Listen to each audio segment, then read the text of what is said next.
SSC নিয়ে আমি এটা পোস্ট করেছিলাম, যেখানে পরিষ্কার বলেছিলাম ফুল মার্কস পেয়েও ইন্টারভিউতে ডাকা হলো না।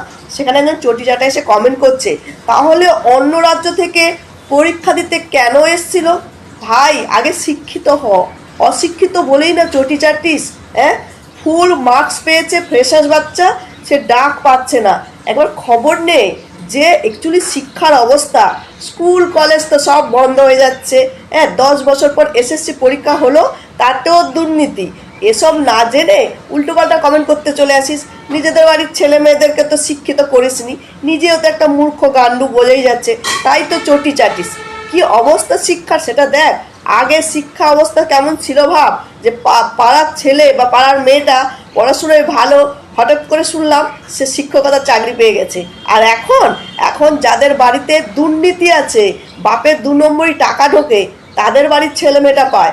আর যারা শিক্ষিত ফ্যামিলি, তাদের বাড়ির ছেলেমেয়েটা টিউশন পড়িয়ে জীবনযাপন করছে। নোংরামিটা এবার বন্ধ কর, বুঝলি?